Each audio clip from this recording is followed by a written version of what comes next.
Olá pessoal, bom dia a todos. Muito obrigada pela presença de todos aqui conosco. Estamos muito felizes com a presença de vocês.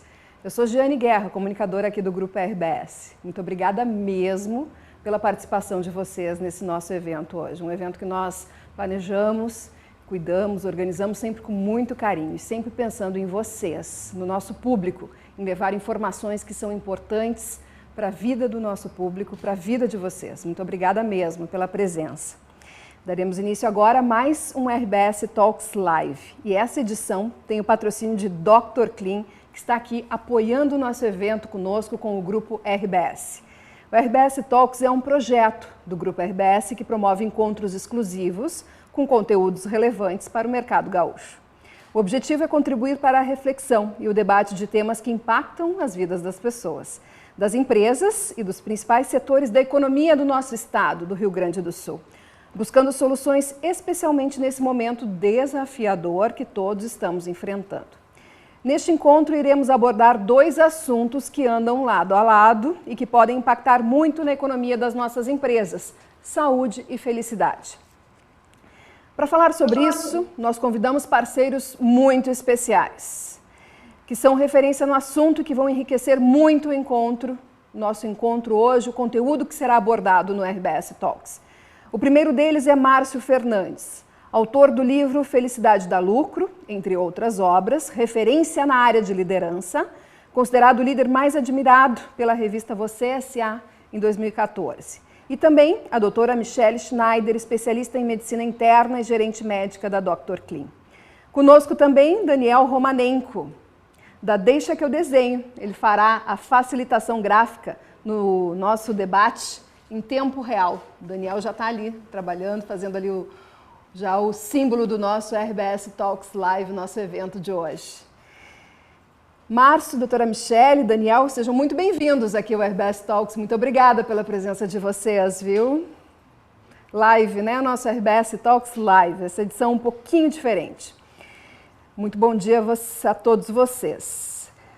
Lembrando, pessoal, que nós teremos também a participação de vocês hoje por meio de perguntas que serão enviadas pelo chat. Vocês já podem enviar a qualquer momento, aí no final do evento teremos um espaço reservado para respondê-las. E aí a organização aqui do RBS Talks vai me passar essas perguntas e eu vou levar elas aos nossos participantes. Vamos dar início, então, à nossa conversa. Vou aqui me sentar um pouquinho, porque vai ser um pouquinho mais longo hoje, nossa conversa. Márcio, tudo bom? Tudo bem, bom dia a todas, a todos. Primeiro, novamente, um grande prazer falar para o povo gaúcho, sempre um orgulho muito grande, dessa vez não presencialmente, mas vamos tentar fazer com o mesmo calor humano que se estivéssemos todos juntos aí. Já começo agradecendo também ao carinho aí dos amigos da Dr. Clean, especialmente meu amigo Marcelo. Márcio, eu acompanho teu trabalho já faz algum tempo e, é claro, recuperei nos últimos dias para me preparar aqui para o nosso painel. E sabe que um pouquinho antes de eu entrar no ar, eu olhei para o lado aqui, eu estou aqui no 7º andar da RBS, e eu vim aqui para a RBS hoje e pela primeira vez eu entrei no prédio da empresa. Trabalho aqui há quase 20 anos, né? E eu entrei no prédio da empresa pela primeira vez desde março e entrei nos estúdios da Rádio Gaúcha. E eu digo que eu sou cria da rádio aqui, né? Porque eu comecei como estagiária na Rádio Gaúcha, eu entrei no ar, que a RBS montou um estúdio na minha casa, né? Mas eu entrei no ar hoje depois de tanto tempo dentro do estúdio da rádio, foi emocionante. Estava contando para o pessoal, eu entrei no ar falando sobre toda a indefinição nos Estados Unidos, comentando as bolsas, falando da alta do dólar, mas os meus colegas me mandando mensagem pelo WhatsApp dizendo que dava para sentir no ar o meu sorriso, né? Porque eu estava dentro do estúdio, eu estava sorrindo com a máscara, com álcool gel na frente, mas eu estava sorrindo, né? E estou assim emocionada até agora. Estava olhando aqui para o lado e tem uma placa aqui no 7º andar da RBS que diz: faça mais do que te faz feliz. Nós estamos numa situação diferente, né, Márcio? Épocas diferentes, um ano muito atípico, e as pessoas estão tendo que calibrar muito essa percepção, as pessoas e as empresas, do que é a felicidade e de como buscá-la mesmo nessa situação diferente, né, Márcio? Giane, eu até anotei aqui o que está escrito na sua placa, eu gosto muito. E sabe que as pessoas começam a se perguntar: o que será? que é o mais do que me faz feliz, senão fazer os outros. Talvez uma das coisas mais maravilhosas que a gente tem a oportunidade de viver é a diferença que a gente faz na vida de alguém. Durante muitos anos, nós fomos ensinados a fazer diferença na vida de pessoas que amamos. E só por isso já valeu a pena poder sonhar em ter uma família. E isso é maravilhoso, sem dúvida nenhuma. Mas, felizmente, de um tempo para cá, sobretudo nos últimos 20 anos, mas eu diria com mais acentuadamente nos últimos 10, fazer feliz pessoas que nós nem conhecemos é uma coisa que pode mudar muito o jogo. Sobretudo nesse último ano, né, que nós estamos vivendo um momento único na nossa história, que talvez pessoas que nós nem conheçamos possam fazer tanta diferença na nossa vida. E aí eu olho para a empresa e penso, por que nós convivemos com tanta gente durante tantos anos e nos interessamos tão pouco por elas? Então, fazer feliz outras pessoas no ambiente de trabalho não significa ser um gestor permissivo, covarde, paternalista, nada disso. Significa ser justo e fazer o melhor pelas pessoas de acordo com o que é o melhor para o todo. Então, eu acho que nós temos uma grande oportunidade nesse bate-papo de explorar caminhos para como fazer isso e, sem dúvida nenhuma, aproveitar. A pandemia trouxe muitos lados ruins, mas nós temos alguns bons. A gente vai se cuidar como nunca, a gente vai se respeitar como sempre devemos e talvez não sempre fizemos, e vamos tentar abraçar as oportunidades que a vida está nos dando por acelerar esse processo de felicidade no trabalho e, por que não dizer, saúde também. E valorizar o que antes a gente não valorizava também, né, Márcio? Tá? Uma coisa que eu digo é que definitivamente o online não substitui totalmente o presencial. E eu me dei conta disso agora, né? Que, claro, algumas coisas sim, quebra o galho, outras até substitui, ok, em alguns casos até melhor, mas totalmente não. E aí eu penso assim, quando voltar ao normal, que eu voltar, por exemplo, no meu ambiente de trabalho, que é uma redação pulsante de jornalistas, né? Como eu vou valorizar uma reunião com uma discussão sobre uma pauta, num lado, assim, como eu vou valorizar poder passar e parar no meu cafezinho do lado de um colega que me faz bem num dia que está pesado, e que isso eu não estou tendo nos últimos meses, né? Então isso eu acho que essa é uma das coisas boas, né? Não consigo ver, né, ver a pandemia como uma coisa boa, né? Mas uma das coisas que a gente pode extrair de bom disso é isso, é esse aprendizado. Tem vários, né, Giane? A gente vai ter, sem dúvida nenhuma, aprendizados incríveis, tantos quantos a nossa humildade nos permitir absorver. Por exemplo, eu falo para as pessoas que eu moro em Campinas, eu moro em Americana, pertinho de Campinas, aqui no interior de São Paulo.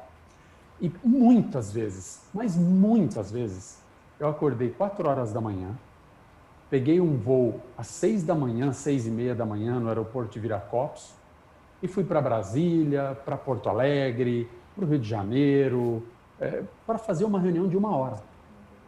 E eu fiz isso incontáveis vezes. E eu achava normal. Eu achava que era isso mesmo, faz parte. Hoje, seria um completo absurdo voltar à vida pós-pandemia e fazer a mesma coisa. Ah, com certeza. Um outro ponto que tu falas, Márcio, que é, nas últimas décadas, houve um distanciamento maior entre empresas e pessoas, né? E esse é um alerta que tu tem feito com muita frequência. Considerando o que a gente está vivendo nos últimos meses, esse ano, o que a pandemia, né, e os efeitos dela provoca dentro dessa questão que tu vem falando já há bastante tempo, que não é de agora, né? Esse distanciamento entre as pessoas e as empresas, melhorou, piorou ou um pouco de cada? Sabe, eu falo há bastante tempo sobre isso porque por vários fatores, eu acho que é melhor a gente não detalhar todos eles aqui, porque senão a gente toma 1 hora só com isso, mas são vários fatores que deterioraram relações que tinham tudo para ser boas. Pensa, uma empresa, eu lembro muito bem quando eu comecei minha carreira, já faz um pouco de tempo, mas eu me lembro ainda, eu sonhava com uma empresa legal para trabalhar. Sonhava, literalmente, acordado. E depois que eu entrei na empresa, ela era boa e me encantou, mas eu fui enrijecendo a minha vontade de encontrar esse encantamento. Então veja, as empresas começaram a ver as pessoas como males necessários e as pessoas começaram a taxar as empresas de burguesia, de que só quer dinheiro, interesses imediatistas, etc. Isso foi sendo deteriorado nas últimas décadas de uma forma que gerou muito espaço para o que a gente pode chamar de um território cinzento, onde a antiética ganhou espaço, maledicências de todo tipo, fazer o certo estava quase se tornando uma opção. Ou seja, nós estávamos vivendo num mundo que estava perdendo seus valores. De uns 10 anos para cá, eu costumo a ser um grande observador do mercado de trabalho, do mundo corporativo, e falando com vários presidentes, eu diria assim, algumas centenas deles, amigos, todos já diziam, poxa, nós precisamos começar a mudar isso, porque isso não está legal. Lembrando do motivo que me fez protagonizar essa empresa, eu estou me distanciando disso. E do outro lado, a gente ainda olhava para as pessoas e as pessoas um tanto quanto imediatistas, mas eu costumava perdoar, do tipo, poxa, a pessoa só quer ganhar dinheiro e pagar as contas. Tá bom, vamos perdoar. E aí eu pensava, quem poderia começar essa reaproximação? É difícil o empresário que tem sucesso e que ganha bastante dinheiro fazer o que os jovens hoje falam o tempo todo, de pivotar o próprio negócio. Startup, né? Startup usa isso, né? Jovem fala isso o tempo inteiro. Vamos pivotar. Para uma empresa, às vezes, centenária, de bilhões, como que vai pivotar? Para quê, então, né? Para quê? Não tem uma necessidade premente. E nós começamos a falar sobre isso cada vez mais. E nós percebemos que algumas empresas decidiram mergulhar e começaram a fazer diferente. E foi maravilhoso porque o resultado foi muito grande.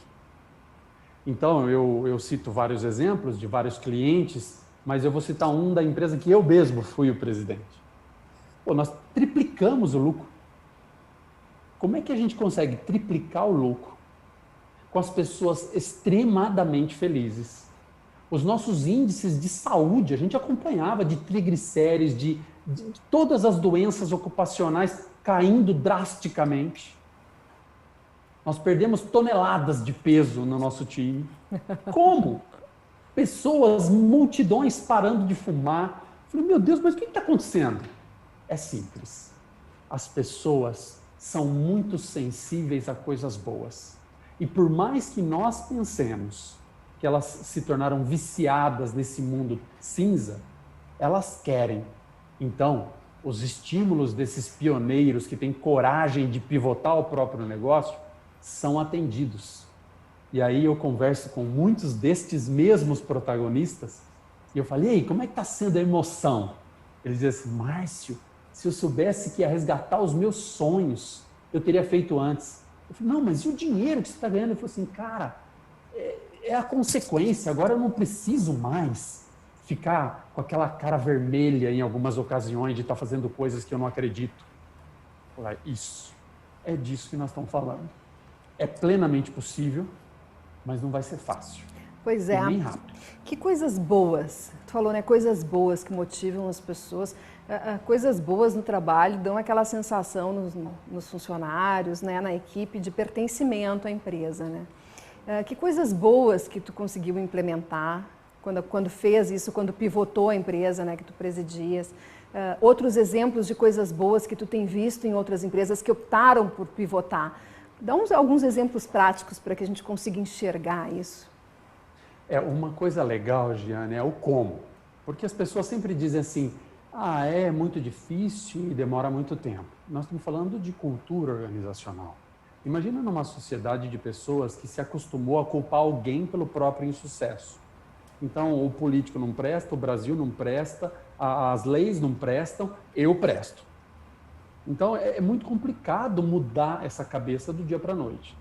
E aí você vai para o lado do empresário, ele quer ganhar dinheiro, ele quer retornar investimento e dane-se.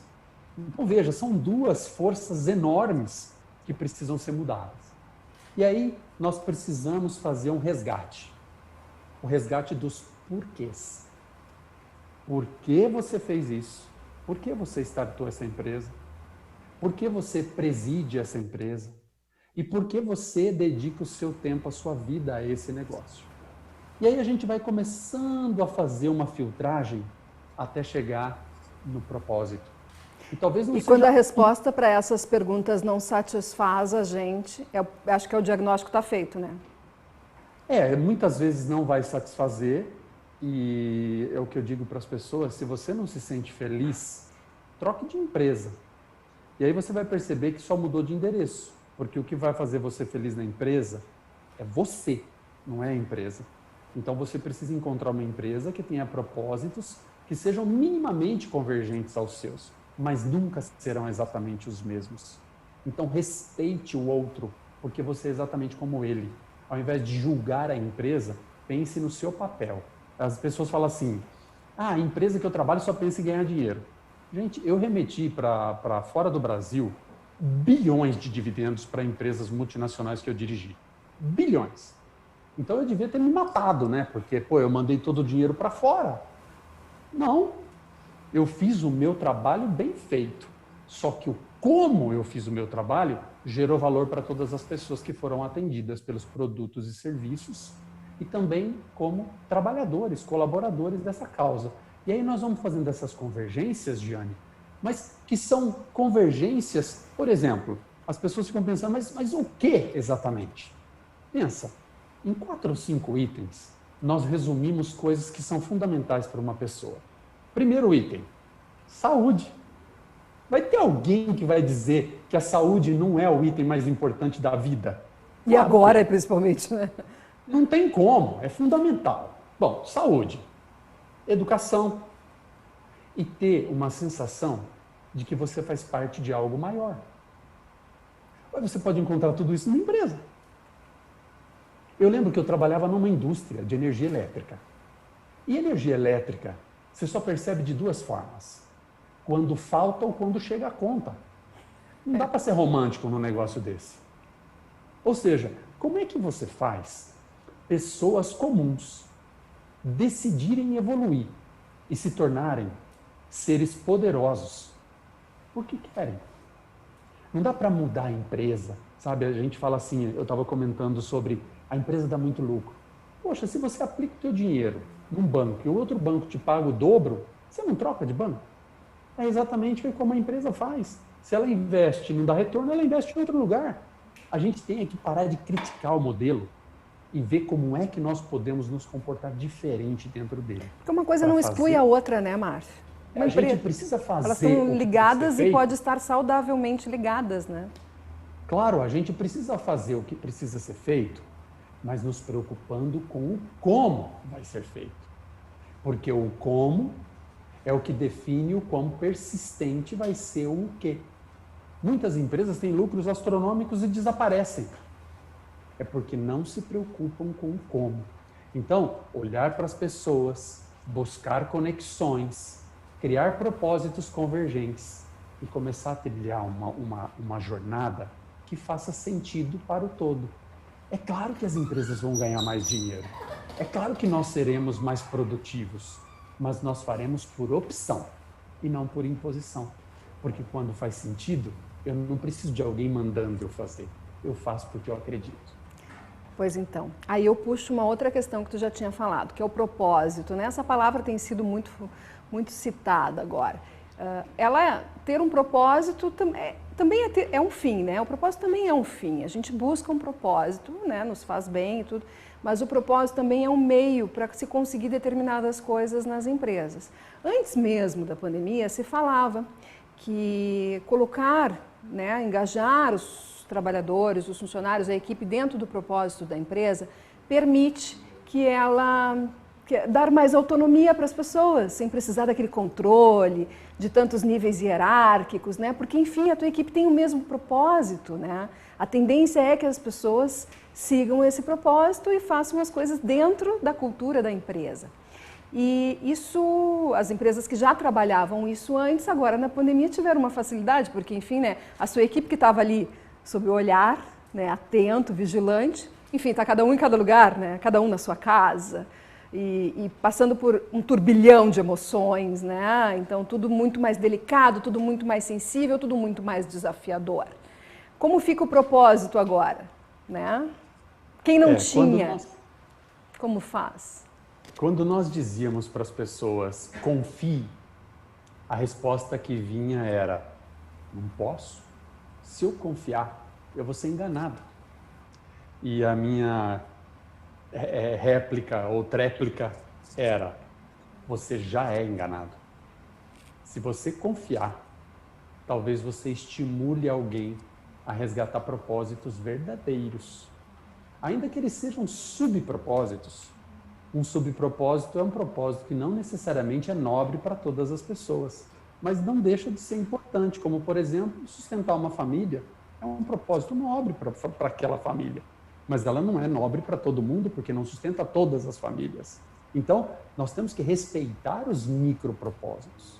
E aí eu sempre digo para as pessoas que, olha, nós fomos arrogantes demais. Nós seguimos por trilhos demais.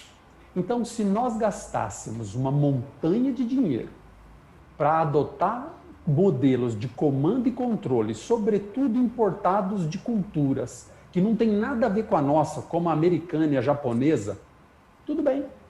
Até hoje nós vemos empresas aqui no Brasil que usam e abusam desses controles que são baseados na plena desconfiança e no zero relacionamento para fazer gestão.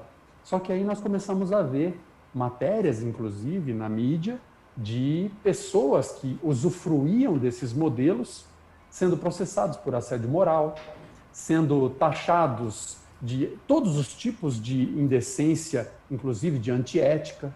E aí eu fico pensando, onde foi que nós perdemos o diálogo? Porque era só conversar. É óbvio que o diálogo não vence tudo, mas ele alinha muito. Então nós não precisamos de adotar como critério básico a desconfiança. Porque se nós tivermos confiança, sim, seremos enganados, mas a gente sabe, tem muito mais gente boa do que ruim. E as pessoas boas, quando se tornam ativas, elas mudam o jogo. Então, como é que eu triplico o lucro de uma empresa? Eu, sozinho? Impossível. Eu só triplico quando nós queremos. E aí todo mundo quer. E aí todo mundo faz. Eu só preciso mostrar para as pessoas que nós teremos um ambiente imparcial, justo, e não vai fazer julgamento e nem condenação sumária. Que nós vamos ser inclusivos, transparentes, participativos, que o protagonismo dessa pessoa vai ser bem-vindo aqui e que ela não precisa ser vaquinha de presépio e pensar exatamente igual a mim para ser uma pessoa valorizada nesse ecossistema. Ou seja, nós devolveremos o cérebro a ela. Ela não vai precisar trabalhar só com os braços e as pernas. Ela vai poder usar o coração e a mente. Então, quando a gente faz isso, quem limita os nossos resultados? Muitas, mas muitas empresas de serviço me procuram. Como é que eu faço para o meu colaborador encantar meu cliente? Encante seu colaborador. Porque o seu colaborador é o cliente que você paga para trabalhar para você. Se ele não se sente de verdade encantado e não tem nenhuma convergência com esse propósito e, portanto, não faz sentido para ele estar aí, ele é um picador de cartão que vai ganhar o dinheiro dele e vai embora. E você vai ficar correndo atrás do rabo. Ah, mas não pode ser assim. Eu vejo empresas fazendo convenção de vendas. Vamos fazer a convenção. Ah, e para quê? Não, para a gente delimitar o esforço de vendas. Eu falei, gente, coisa que precisa de esforço para vender é ruim. Ninguém quer comprar um negócio que precisa de esforço para vender. O esforço, que inclusive é outra coisa que nós precisamos discutir, né, que deriva do trabalho. O trabalho não precisa de esforço, o trabalho precisa de amor. Então é outra equação. Nós não precisamos de esforço de vendas, nós precisamos de algo que faça sentido, que a pessoa queira, que a pessoa precise e que seja acessível a ela. Então, são mudanças sutis que nascem de uma cultura nova, mas tem a ver com a estratégia do negócio, tem a ver com a rentabilidade do negócio. Eu acho que esse livro, que foi meu primeiro, Felicidade dá Lucro, ele diz tudo o que eu senti durante muitos anos da minha vida e que tive a felicidade de não ser só o cara que escreve, ir lá e fazer também. E hoje, graças a Deus, em muitos lugares. Você me falou sobre exemplos. Eu tive gratas oportunidades de conhecer empresas como, por exemplo, a Dr. Clean, que nós nos conhecemos há pouco tempo, mas nos poucos papos que eu tive, está no DNA. Ah, mas está no DNA, fica fácil. Exatamente, fica fácil mesmo, porque não precisa fazer esforço, porque é parte do DNA do negócio ter essência de propósitos que conectam pessoas. Gosto de citar também a IP, uma empresa que também eu atendo com muito orgulho, de sabão. Faz sabão e detergente. Eles não podiam se preocupar com nada disso, mas eles têm uma preocupação com o ser humano fora do comum. Resultado, crescem 2 dígitos há décadas. Por quê? Porque está na essência. Ah, mas e uma empresa que não está na essência e colocou na essência? Tem várias. Claro que eu tenho que poupar os nomes dessas, mas tem várias. E dentro da pandemia, quando nós começamos essa crise toda, eu pensei, puxa vida, como é que vai ser todo esse impacto financeiro para as empresas que estavam sonhando em se transformar? Para minha surpresa, nós não conseguimos atender todos os que nos procuraram, porque o impacto foi duro no primeiro momento, mas foi uma grande mensagem no segundo, e todos aqueles que tinham vontade sentiram aí a necessidade, e as transformações começaram a brotar como nunca. Pois é, né? Porque nesse período muitas empresas estão tendo que cuidar muito do caixa, né? Com muita atenção. A questão financeira está exigindo assim um cuidado extremo pelo que estamos acontecendo e pela incerteza que nós temos em relação aos próximos meses, ao próximo ano. E aí entra essa questão de como essa variável de felicidade, de proporcionar um ambiente legal, de proporcionar o salário emocional, né, para os seus trabalhadores, né, como isso pode, né, ajudar a empresa a enfrentar esse momento em que o caixa está lá apertadinho, né, que o pessoal está sentado em cima do caixa, mas tem como mexer nessa outra variável, né, Márcio? É isso, né, as empresas podem olhar para esse lado também e mensurar isso, esse impacto. Sabe, Giane, as pessoas às vezes me perguntam, mas da onde você vem? Qual que é a sua carreira? Eu já fiz bastante coisa na minha vida. Meu primeiro emprego foi como assistente de mecânico. Minha mãe empregada doméstica, meu pai metalúrgico, eu tive que me virar bem cedo. Depois eu fui crescendo e passei por diversas áreas. Mas sabe a área que eu fiquei mais na minha vida? Financeiro. Eu trabalhei 15 anos na área financeira. Então eu digo assim, ser presidente eu não sei direito, eu me aventurei e fiz algumas gestões de presidente, mas financeiro eu sei ser. E aí eu pergunto, quem está sentando no caixa agora, estava sentado aonde antes? Essa conversa é conversa fiada. Tipo, qual é o lugar que você ficava? Não tem essa, agora eu vou cortar, agora eu vou fazer. Não, quem está com essa cabeça já dançou. Caixa, você tem que acompanhar todo dia. Do dia que você abriu a empresa até o dia que você vai fechar ela, ainda tem que deixar uma reserva. para os passivos que você eventualmente pode deixar. Gente, gestão financeira não é aquela gestão do momento da crise. Ai, estamos numa crise, eu preciso me controlar com o caixa. Não, esquece. Quem está falando isso aí é que já está morrendo. Gente, uma gestão financeira, ela se dá em todos os momentos. Não é quando está com problema. Então, você ser eficiente, ser produtivo, ter uma satisfação do cliente enorme, é o que vai garantir se você vai sobreviver ou não. O caixa é um mero detalhe. Ele é só o reflexo do seu trabalho, se está sendo bom ou ruim. Não, agora eu vou sentar, vou pegar empréstimo, vou encher o caixa, porque nunca se sabe. Mas se nunca se sabe, você está fazendo o quê aí? Um cara que cuida da estratégia, das finanças, dirige uma empresa, ele tem a obrigação de ter domínio sobre essas equações. Não é aquele cara que fica gerindo caixa, ai, eu vou gerir porque eu tenho que deixar 3 meses de capital de giro garantido, porque eu nunca sei o dia de amanhã. Mas se você não sabe o dia de amanhã, por que você não faz um planejamento estratégico? Ai, porque planejamento estratégico é muito difícil, a gente vai fazer e nada dá certo. O planejamento estratégico se materializa na vontade das pessoas de executá-los. Põe os caras para fazer junto.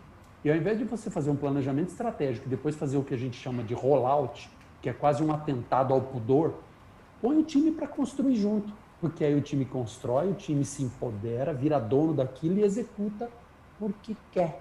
Aí você vai falar assim, nossa, eu ganho um monte de dinheiro. Isso, e fica sentado lá no caixa lá. O que você tem que pensar... Condicionar o planejamento estratégico mais com a parte de dentro da empresa do que do lado de fora. Sim, o meu terceiro livro fala cultura e estratégia com. Eu fiz questão de grifar. O meu editor falou, mas você vai grifar o com na capa do livro? Eu falei, grifa. Grifa porque tudo está aí. É com as pessoas. Então, assim, tem que cuidar do caixa? Sempre. Tem que estar preocupado com as finanças? Sempre. Mas se você não equilibrar a estratégia do negócio com a vontade das pessoas, a produtividade por opção e fazer com que as pessoas se engajem porque faz sentido, seu caixa vai ser uma eterna confusão na sua vida. Porque você vai ter que descontar duplicata, porque você vai ter que pegar dinheiro emprestado, porque você vai viver no fio da navalha e você vai chegar à conclusão e falar assim, nossa, que bom era quando eu trabalhava para alguém, que me pagava o salário todo mês e eu não estava nem aí se ia dar certo ou errado. Infelizmente. E Márcio, como que uma empresa consegue mensurar o salário emocional dos funcionários dela? Depende, tem 2. Eu escrevi um artigo, inclusive, há uns meses atrás, sobre um que eu não gosto, que é um salário emocional que tem a pretensão de criar uma nuvem de fumaça para fazer com que o cara não necessariamente aproveite e sim seja fisgado pelo ego. Durante muitos anos da minha vida, eu vivi muitas tentações, né? Inclusive, o presidente me falando, você não joga golfe? Vai jogar golfe, larga a mão desse negócio. Mas isso é uma empresa, cara, eu preciso gerir esse negócio. Não, fica tranquilo, vai jogar golfe.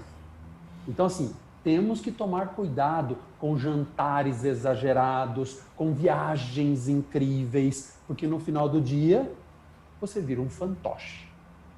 E esse salário emocional, a mim, não interessa.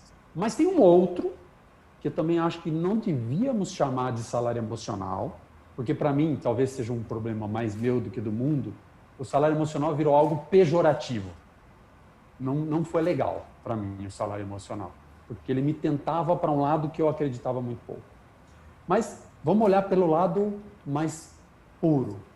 Desenvolvimento, conexão de valores de família com a empresa, encontrar lugares onde se tenha propósitos verdadeiros em que você possa investir sua vida, pode ser uma espécie de emoção, mas eu não chamaria de salário.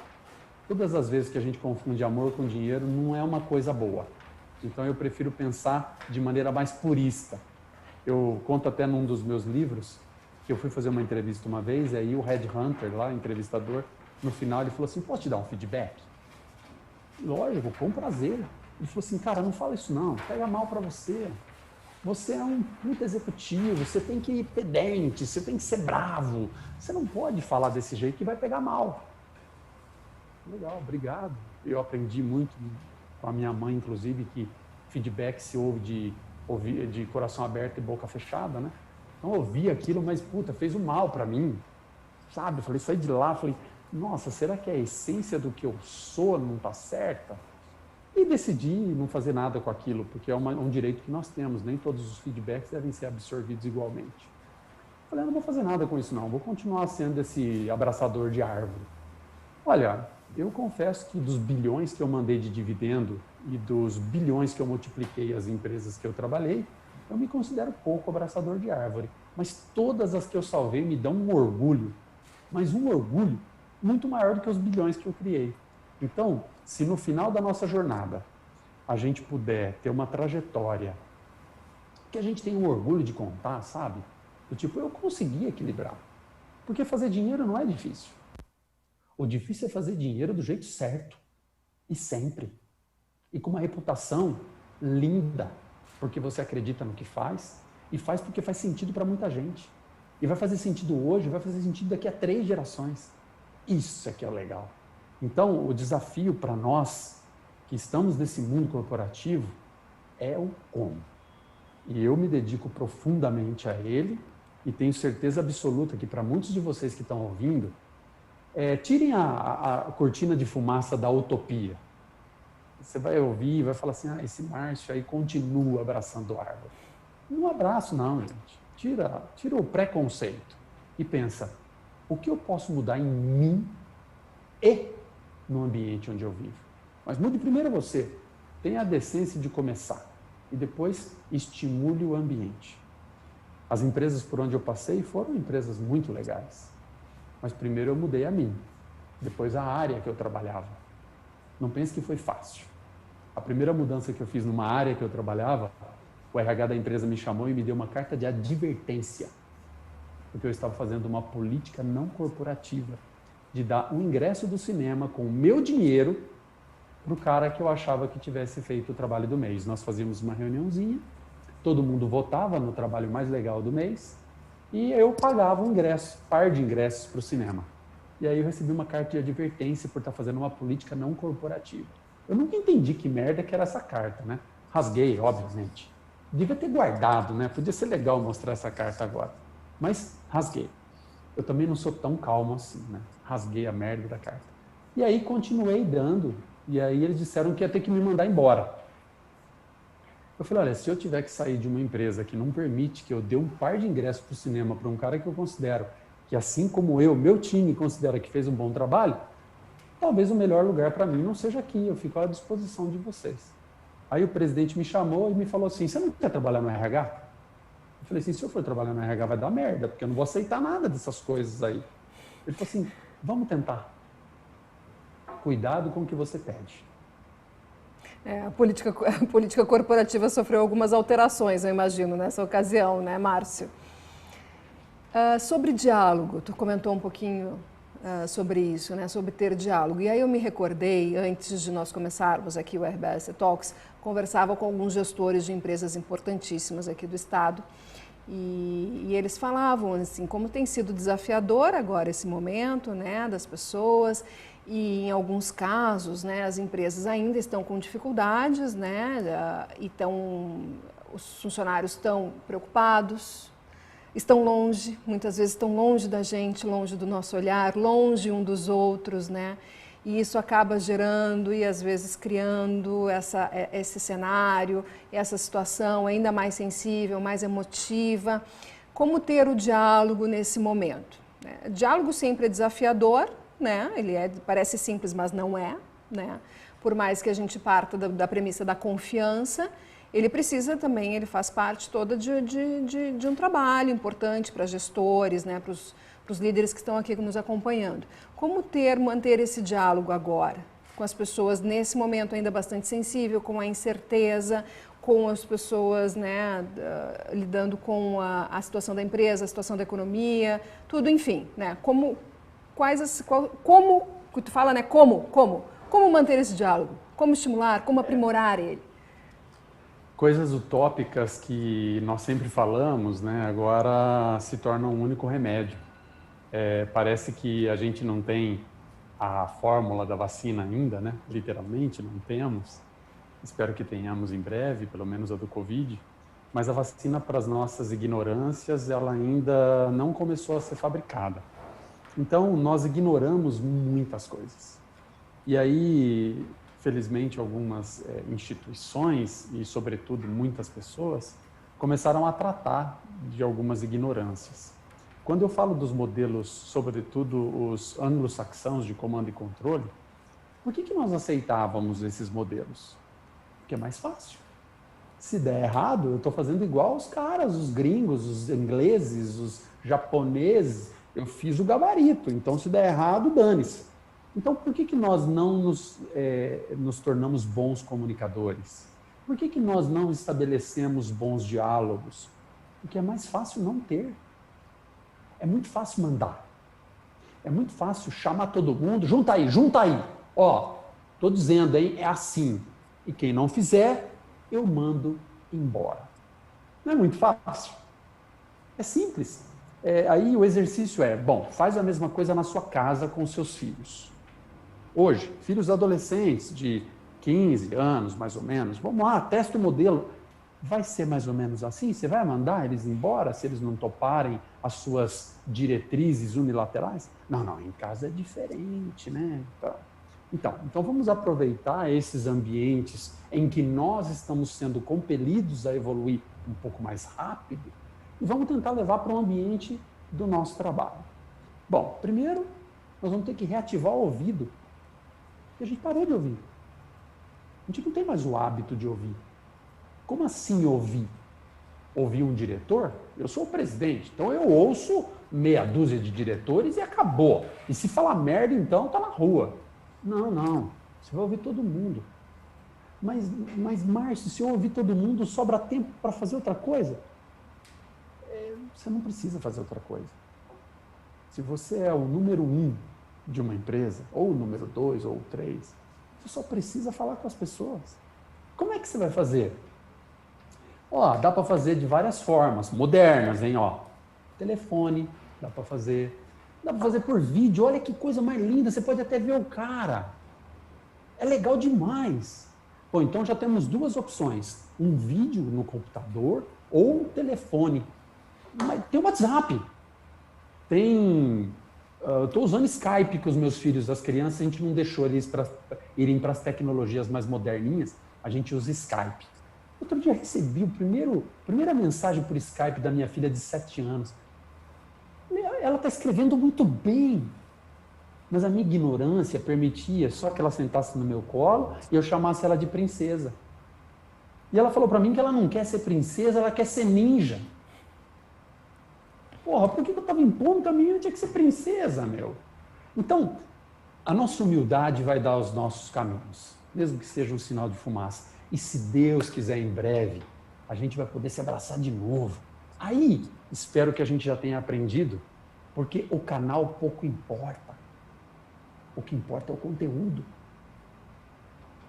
E o conteúdo, normalmente, vem sendo dissimulado, enfraquecido e banalizado. Então, o que eu digo sempre para as pessoas? Olha, se você tem uma equipe com até 90 pessoas que respondem diretamente a você, que você aprova o ponto deles, como dizem os anglo-saxãos desconfiados, até 90 dá para fazer uma gestão incrível.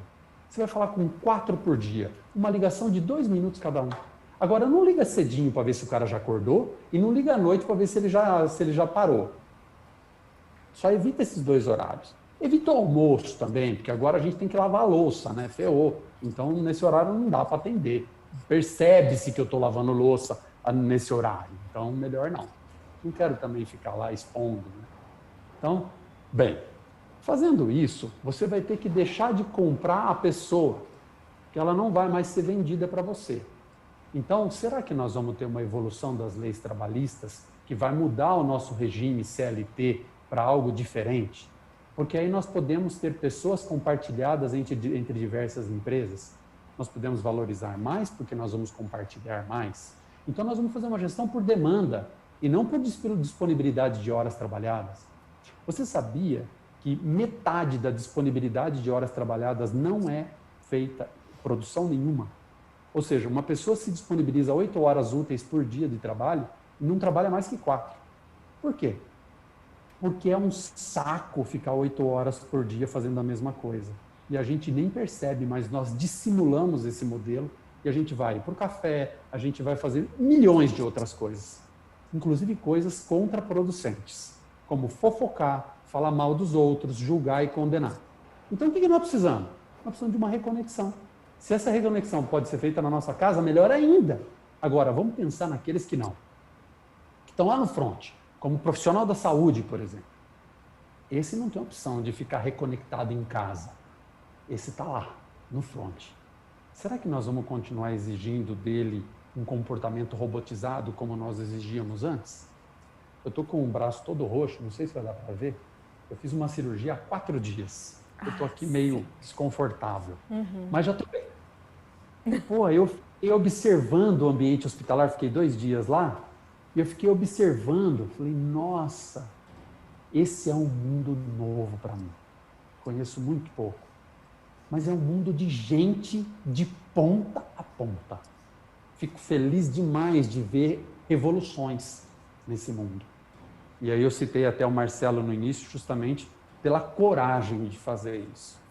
Então eu acho que para nós fazermos as grandes transformações, nós vamos precisar de pessoas corajosas, que correm o risco de fazer algo que possa ser extremamente criticado, mas que pode funcionar como o diálogo, que nunca devia ter parado de ser utilizado, né? Falando nessa questão dos profissionais de saúde, né, Márcio, como a entrega deles é importante para nós, que somos... Eu que o diga, viu? Estamos do outro lado, como o diálogo deles é importante para nós, né? Como quando a gente está numa situação em que a gente precisa de um profissional de saúde e como essa predisposição deles para o diálogo com a gente é importante, nos acolhe, nos dá segurança, cria essa conexão, importantíssimo, importantíssimo, bem lembrado. Márcio, quem é o bom chefe? Como ele é? Ele não é chefe. Eu acho que o cara que é um bom chefe, eu detesto a palavra chefe. Chefe é coisa de tribos indígenas, ele já não usa mais o chefe também. Eu prefiro pensar num facilitador.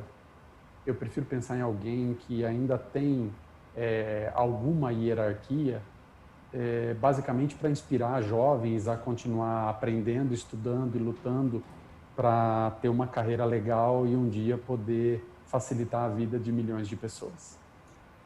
Esse líder, que eu ouso chamar de líder da nova liderança, ou para uma nova liderança, é um líder que não tem a pretensão de usar muito a primeira pessoa do singular e também, dentro do modelo hierárquico, não ilumina o próprio pé, e sim o caminho dos outros.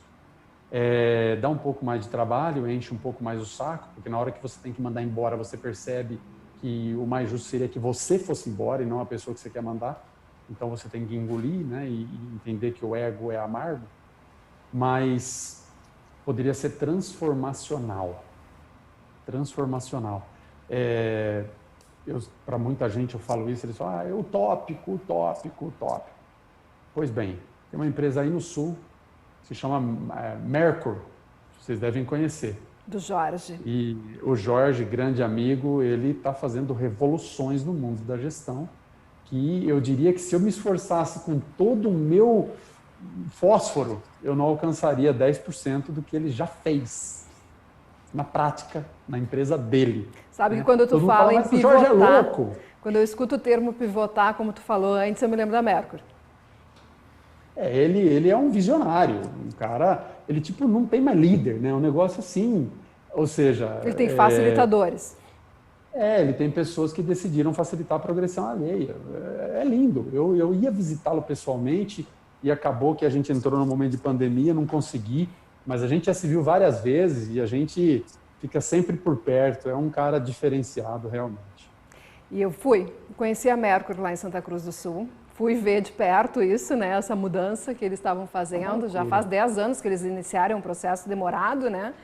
E o ambiente é diferente, as pessoas são diferentes. Tu entra na empresa e tu percebe assim, a diferença na comparação com outras companhias. Bem lembrado, bem lembrado. É um cara diferente. Márcio, agora falando um pouquinho mais, não para a empresa, assim, para quem está nesses cargos de gestão, que a gente tem direcionado o nosso painel para isso, mas para as outras pessoas, porque também nós temos aqui, nós convidamos o nosso público aqui da RBS também para participar do nosso painel. Muitas pessoas tiveram uma mudança abrupta no seu trabalho, né, na sua vida, em março, quando tivemos a pandemia, e agora várias empresas e várias pessoas estão tendo que mudar de novo, de uma forma mais lenta, né, assim, um pouco mais planejada, mais programada, mas estão tendo que mudar de novo. Hábitos nós criamos, né, Márcio? Nós criamos hábitos, mas assim, é sempre difícil, por mais que a gente goste de dizer, eu não gosto de rotina, eu gosto de surpresas, eu gosto de todo dia ter um dia diferente. Alguma coisinha a gente gosta, porque nos dá segurança, né? Como que a gente faz nesse novo momento de transição? E aí eu peço que tu fale assim para todo mundo que está ouvindo, para o gestor, né, para quem é gerido, para o facilitador, para o facilitado, para todo mundo. Eu talvez não seja a melhor pessoa para falar sobre isso, porque eu vou falar de uma doença que eu tenho crônica, que é a ansiedade. Eu sou extremamente ansioso. O único esforço que eu tento fazer é para transformar minha ansiedade em energia e não alimentar a minha patologia. Mas eu sou. Por que eu estou tocando nesse ponto da ansiedade? Porque durante a pandemia, a gente viu muitos movimentos por pura ansiedade. Ou seja, não, eu tenho que dar uma data para o meu time de quando nós vamos voltar para o presencial. Por quê? Você inventou a vacina? Não, então você não tem que dar data nenhuma. Quem tem que dar data para a gente não é você. Não, eu tenho que dar uma data do que como vai acontecer. Eu tenho que dizer, e aí a empresa dizendo, não, a gente não volta até 2021. Para que falar isso? Não, porque nós precisamos tratar do nervosismo das pessoas. E aí eu digo, nesse momento, o que nós precisamos de verdade é reconhecer as nossas fragilidades. E nós temos inúmeras. Nós somos seres frágeis, a nossa saúde precisa ter mais prioridade na nossa vida, nós precisamos cuidar mais uns dos outros e precisamos tratar da nossa saúde mental também, não só da física. Se nós fizermos isso, negligenciando menos, eu acho que a gente vai ter uma condução mais leve. Que nesse momento de tanta angústia, de tanta coisa acontecendo, coisas que não estão no nosso controle, eu acho que a gente tem que ser responsável, mas a gente não pode bancar o herói, querer dar datas, definir coisas. Calma! Eu acho que a leveza que a gente vai conseguir trazer para esse momento é falar a verdade, é envolver as pessoas, é reconhecer que não sabemos quando nós vamos estar fora da pandemia. É reconhecer que nós não precisamos de fazer nada abrupto com pressa, a não ser que seja pela saúde, a nossa própria ou de alguém. Então, eu acho que a gente precisa moderar. Então, a gente falou rapidamente disso, mas o equilíbrio talvez seja uma boa herança desse momento pandêmico. Que a gente meio que deixou de lado, assim como o diálogo, e passou a radicalizar. Então, eu vou aproveitar na pandemia para ganhar muito dinheiro. Para quê? Então, qual é o fundamento que vai fazer com que você continue ganhando dinheiro depois da pandemia também? Não, eu não sei. Eu quero ganhar dinheiro agora porque eu não sei até quando dura. Então, quer dizer, nós vamos colocar outra variável triste no modelo, que é que dure o quanto durar. Sabe, que seja bom enquanto dure. Agora dane-se se é algo sustentável. Nós vamos fazer ser bom hoje e agora. Nós não precisamos desse modelo imediatista. Nós precisamos de um modelo que faça sentido. Então, se você é um jovem que está pensando numa carreira, ou se você é um executivo consagrado, fundador de uma empresa ou presidente de algum grupo. Não importa. O que importa é, você não precisa dar solução para todos os problemas de todas as pessoas, você não precisa se cobrar por ser um super-herói e você não precisa dizer que dia que todo mundo vai tomar vacina do coronavírus. Não precisa. Está absolvido. A não ser que você seja aí dos laboratórios que estão fazendo a pesquisa e vão fazer as vacinações. Mas salvo esse público de competentes para isso, nós não precisamos disso. Então, controlar a ansiedade, diminuir a angústia e estabelecer bons diálogos buscando um equilíbrio. Sim. Bom, se souber da vacina, pode dizer também, né? Mas se não souber, fica sabendo que projeções, neste momento e como sempre, né, são feitas para ser revisadas, né? Então, exatamente. Márcio, muito obrigada, viu, pela tua participação. Daqui a pouquinho a gente vai ter algumas perguntas aqui do nosso público, mas antes eu queria conversar com a doutora Michele Schneider. Doutora Michele está conosco aqui? Tudo bem, gente? Tudo bom, que é a nossa especialista em medicina interna, gerente médica da Dr. Clean. Doutora Michele, estava conversando agora com o Márcio, né, sobre esse novo momento de transição que muitas empresas estão fazendo agora e que ele no primeiro momento lá, envolveu muita área de tecnologia da informação das empresas, né, montar toda uma estrutura para permitir toda essa comunicação online que foi tão necessária nesse momento.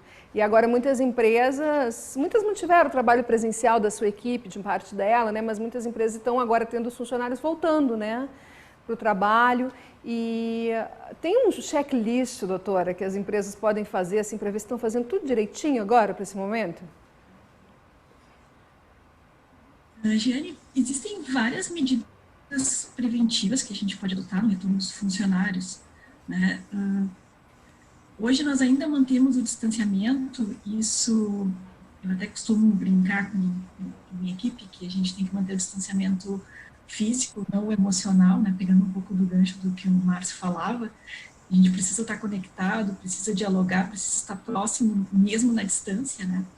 Mas a gente ainda precisa manter o distanciamento físico, então essa é uma questão que as empresas têm que pensar ainda nesse retorno, né? A gente, eu estou ouvindo a tua fala lá no início, me dizendo o quanto foi diferente voltar para o estúdio, ver as pessoas, parar no café, interagir. Isso realmente é uma coisa que faz muita falta. E nós vamos ter que trabalhar com isso dentro das empresas, no retorno, para que isso aconteça, mantendo ainda esse distanciamento físico, né? Então, mantendo ainda a distância entre as pessoas, mas a distância puramente física, não a distância emocional, não a distância do contato, do diálogo. Então, essa é uma coisa importante que as empresas precisam pensar nas posições de trabalho, os locais onde vão alocar essas pessoas, esses pequenos hábitos que tornam as pessoas próximas, que fazem as pessoas conversar. Isso precisa continuar acontecendo, então precisa continuar tendo café, precisa continuar tendo esse ambiente de convívio, só que esse ambiente precisa ser adaptado para a realidade que a gente está vivendo, né?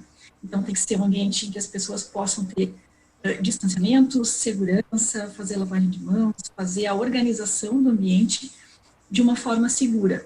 Mas o que eu vejo de equívoco em alguns locais é que as pessoas simplesmente aboliram esses espaços de convivência porque não pode ter aglomeração. Bom, não pode ter aglomeração, mas pode ter convivência, e deve ter convivência. Mesmo que ela seja remota, que ela seja facilitada por alguma tecnologia, a convivência precisa continuar acontecendo. Claro, mantendo essa segurança. Tu me disse que quando chegou ali também... Como manter essa segurança nesses espaços de convivência que a senhora diz que as empresas devem manter? Por exemplo, uma das coisas que se pode fazer é limitar o número de participantes, por exemplo, de pessoas ocupando um determinado tipo de convívio. Então, uma cozinha, um refeitório, uma área de lazer, ela pode continuar aberta, ela pode continuar recebendo as pessoas, mas um número limitado, né, com distanciamento, então marcando as posições onde as pessoas podem ficar, se distanciem, mas elas podem continuar frequentando esse ambiente. A frequência de limpeza desse ambiente tem que ser maior, né, e envolvendo até as pessoas mesmo que convivem ali, que estão naquele ambiente, a manterem aquele ambiente saudável, manterem ele higienizado. A gente precisa usar álcool gel, então nessas posições, é uma coisa que a gente não usava, vai precisar usar máscara, né? Então acho que esses estímulos podem manter os ambientes abertos e as pessoas seguras ao mesmo tempo.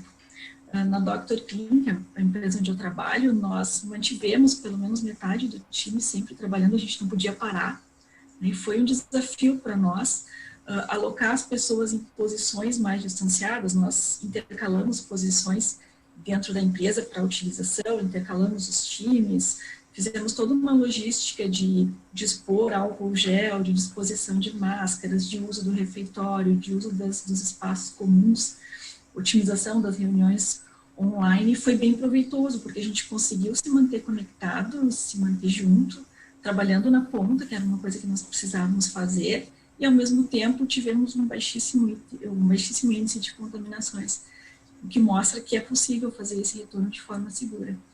Pois é. Uma das coisas que preocupa as empresas, doutora, é em relação ao que usar, ao que comprar, porque muitos produtos foram lançados, né? Túnel para desinfectar, produto vaporizador, enfim, muito além do álcool gel, né? O que as empresas realmente precisam ter? Porque às vezes esses sistemas, esses equipamentos custam caro, né, para uma empresa, para uma pequena empresa. E o que realmente o ambiente de trabalho, a empresa precisa se preocupar em colocar nesse momento de volta das suas equipes? O vírus, ele é um vírus, o coronavírus, ele é bastante sensível, assim, a qualquer agente bactericida, tá? Então, soluções simples, a própria limpeza dos ambientes, ela dá conta de eliminar o vírus. Então, não precisa ser produtos muito específicos, produtos muito caros. A maioria dos produtos de limpeza que já são utilizados, eles têm uma ação bactericida suficiente para matar o vírus. O importante é manter os ambientes arejados, saudáveis, né? A luz do sol é uma coisa que ajuda muito para qualquer tipo de vírus. Os ambientes limpos com maior frequência, mas sem uma preocupação específica com o tipo de produto para usar. Normalmente são produtos que já se usam, a gente só tem que usar eles de forma adequada e ter cuidado consigo, que é o mais importante, né? Eu vi que vocês falaram isso em várias falas, né? Talvez um legado que a pandemia esteja nos trazendo de bom é isso, é que as pessoas estão aprendendo a olhar para si, a se cuidar e a pensar nelas como parte do todo, né? Hoje eu posso trazer alguma coisa para dentro da minha empresa, ou levar da minha empresa para casa em termos de contaminação. As pessoas estão se preocupando com isso, estão se vendo como agentes participantes disso e tomando mais cuidado consigo. Talvez essa seja uma boa lição da pandemia. E cuidar também da saúde mental, né, doutora? Cuidar da saúde mental da sua equipe, da sua própria, né? Quais são os cuidados, as suas orientações nesse ponto, nessa questão específica? Bom, várias coisas aqui que foram faladas, né, sobre a ansiedade, sobre o quanto é difícil ficar longe. Dentro do trabalho, a gente passa mais da metade do nosso dia no ambiente de trabalho. Então, é muito comum que ali se tenham amizades, se tenha um espaço para conversar, se tenha, enfim, um outro local para se expressar e para expressar, enfim, os seus medos, os seus temores. Isso ajuda a controlar muito a ansiedade. Em casa, distante, até o Márcio falou, muitas pessoas ficaram com medo de perder o emprego, que não sabiam se iam retornar, se teriam seu emprego ainda garantido quando a pandemia passasse. Então, tem muita gente que está ansiosa, que ficou nervosa, que foi ficando deprimida, que foi se sentindo sozinha. E eu acho que é um desafio, que a gente se mantenha conectado, mantenha-se próximo, mantenha essa relação de diálogo, de escuta, de proximidade, independentemente de estar na empresa ou não. O diálogo, o caminho da comunicação, ele precisa estar aberto. Então, a gente tem que cuidar disso e manter aquelas pessoas que eventualmente não conseguem se comunicar dessa forma, conectadas de alguma outra maneira, olhar para o outro e pensar o que está acontecendo, porque eu não estou vendo ele, mas eu posso escutar, eu posso me aproximar, eu posso buscar essa pessoa e trazer ela para o meu time. Além de provocar esse diálogo, né, doutora, se abrir para aceitar a provocação do diálogo, né? As pessoas precisam, se algum colega lá manda mensagem, está tudo bem, se não está, diz que não está, né? E tem muita gente adoecendo, eu recebo mensagens todo dia de colegas que ficaram doentes, que estão preocupados com a família. Então, ter esse canal de escuta também para as ansiedades, para as preocupações das pessoas, né? Criar isso dentro da empresa, uma cultura de que a gente se escute, se preocupe com o outro, né? Que se preocupe com o bem-estar do outro. Um time que está bem, ele trabalha bem, ele produz bem. O Márcio entende bastante disso.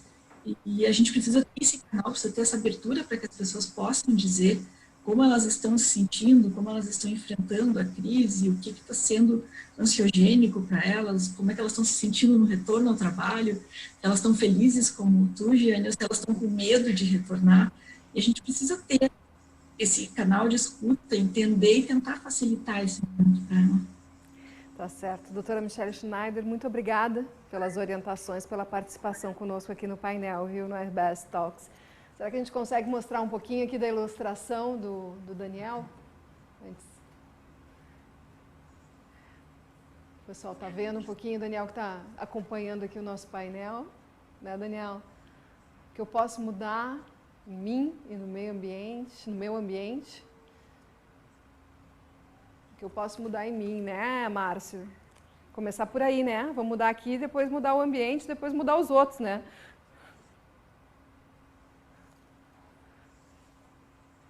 Como estimular o bom facilitador, olha ali bem no meio, né? O bom facilitador tem que estar no meio mesmo para soltar as boas energias, as boas atitudes aí para espalhar para todo mundo.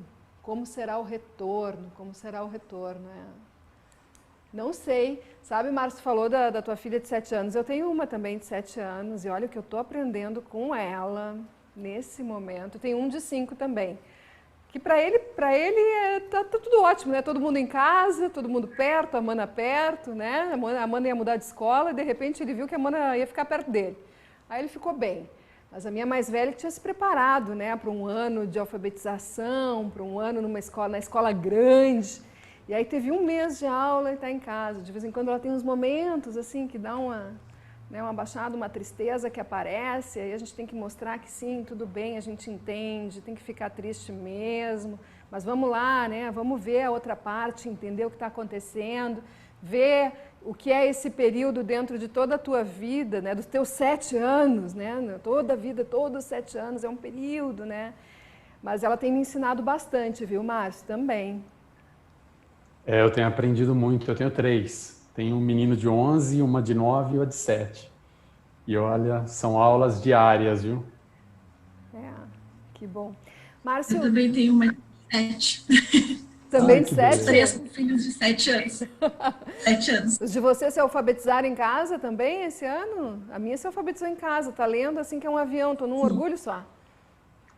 Sim, sim. E tem mais esse desafio ainda, né? O desafio de trabalho e a família estão muito conectados, né? A gente está trabalhando em casa e com os filhos e percebendo essas dificuldades. É mais um desafio que a gente enfrenta. Mas né, vai ficar tudo bem, vai passar. A gente não sabe a data ainda, né, Márcio? Mas vai passar, uma hora vai passar. Márcio, para a gente encerrar, né, qual é o teu recado aqui para o nosso público, para o pessoal que está participando conosco aqui do RBS Talks? Eu primeiro quero agradecer muitíssimo a vocês, parabenizar pelo quadro, eu acho isso uma coisa muito legal e é uma grande oportunidade, então agradeço de coração. Parabéns à doutora Michele pela bandeira da saúde, que levanta sempre por opção de vida, né? São profissionais que a gente tem que agradecer e muito. Se dependesse de mim, olha, eu até comentei com a minha esposa, a gente teria um filho só, eu não ia fazer 3 cesáreas de jeito nenhum. Esquece. Eu estou numa fase assim que eu olho e falo, meu Deus. Então, graças a Deus que existem pessoas mais corajosas, sobretudo aqueles que se apaixonaram pela saúde. E a todos vocês que estão acompanhando e vão assistir agora online ou offline, eu falo dentro da filosofia de gestão que eu uso e que eu aplico nas empresas por onde eu passo, de 4 coisas. São 4 pilares básicos. Primeiro, acreditar.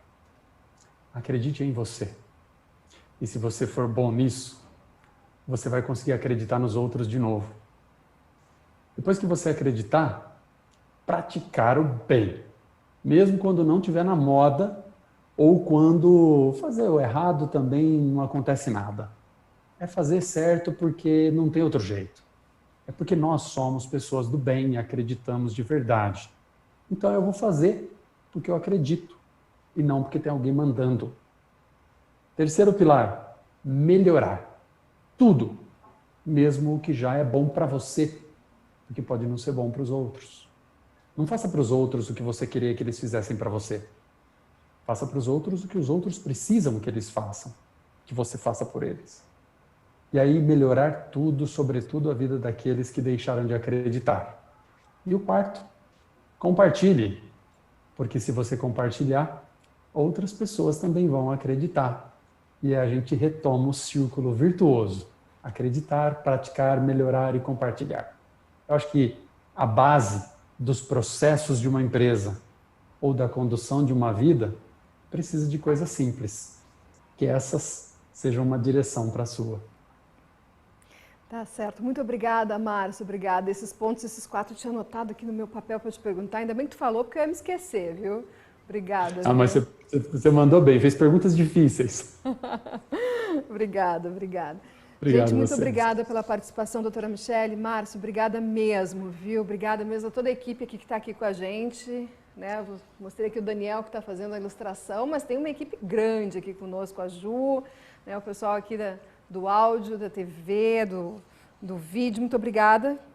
E também, claro, né, o nosso público que está participando conosco aqui do RBS Talks, que está chegando ao final dessa edição, RBS Talks Live. Queria agradecer a presença, então, participação de todos vocês, agradecer em especial o patrocínio e a confiança da Dr. Clean, aqui representada pela doutora Michele, que participou conosco. Também avisar que todos que deixaram o seu nome e e-mail no link de acesso ao evento receberão nos próximos dias a minha coluna sobre o evento, junto com a facilitação gráfica que está sendo feita ainda pelo Daniel. Assim vocês poderão compartilhar o conhecimento de hoje com seus amigos, seus colegas, sua equipe. Lembrar que nos comentários da live deixamos um link para que vocês possam responder a nossa pesquisa de satisfação sobre o nosso encontro. Contamos com a contribuição de vocês, tá? Para seguirmos aprimorando os nossos projetos, levando conteúdo relevante para o mercado, para a sociedade, a partir de iniciativas como essa. Essa é a proposta do RBS Talks, né? Conteúdo relevante que nós precisamos neste momento. Compartilhar experiências, trazer para a mesa discussões importantes, relevantes, para que possamos seguir impulsionando as marcas e os setores do nosso Estado. Pessoal, muito obrigada de novo pela participação de todos vocês. Uma boa tarde. Boa tarde.